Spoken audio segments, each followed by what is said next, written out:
Bonjour, je suis Anse Mejri, je suis étudiante ingénieure agronome à Montpellier-Sud-Agro. Dans le cadre de mon stage de deuxième année, Agrosys m'a confié la mission d'une première caractérisation des pratiques d'irrigation sur un ensemble de domaines viticoles.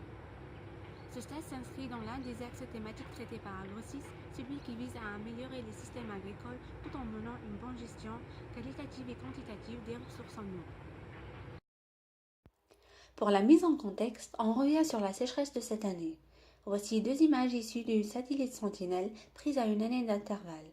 On peut y voir clairement et visuellement l'impact de la sécheresse, et ceci rien que sur la verdeur de l'emprise.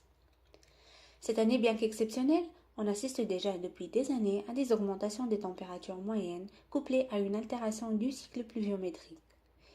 Les météorologues pensent que ces phénomènes seront plus intenses à l'avenir et qu'on pourrait assister à un basculement d'un climat méditerranéen à un climat semi-aride.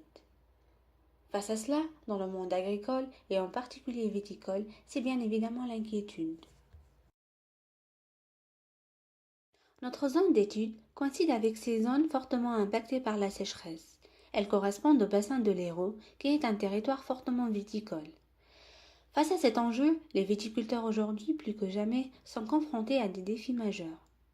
La pérennisation de leur culture, en essayant d'une part de maintenir un rendement ou une capacité de production, tout en garantissant une certaine qualité aux baies et aux vins qu'ils produisent. Une solution technique envisageable et évidente face à ces défis est l'irrigation.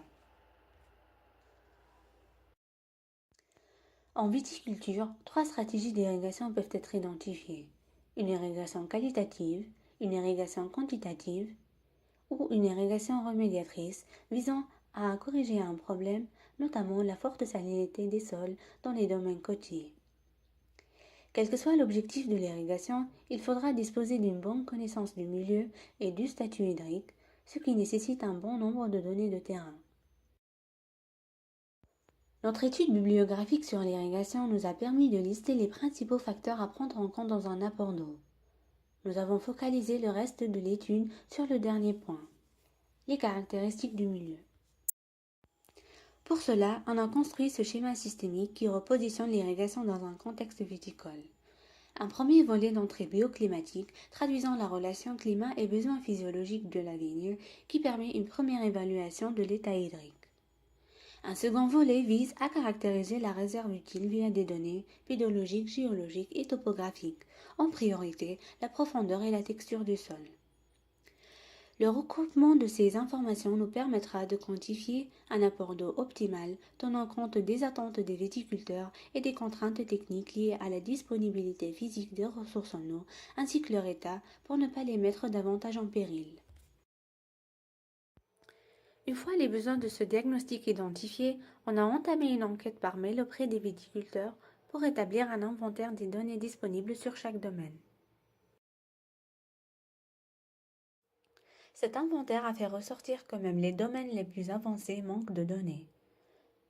Nous avons essayé de trouver les données manquantes auprès des organismes producteurs de ces données. Ces données qu'on a pu récupérer ne présentent pas une échelle cartographique suffisamment fine pour prétendre une gestion de l'irrigation à la parcelle, voire intraparcellaire.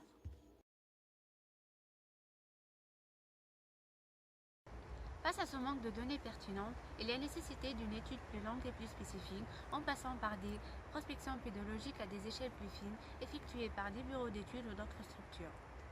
Par ailleurs, ceci reste une mise en pratique directe des connaissances en écophysiologie et en phénologie, où, avant tout apport d'eau, il faut être capable de différencier les phases de développement du végétal pour lesquelles il y aurait des intentions d'irrigation particulières.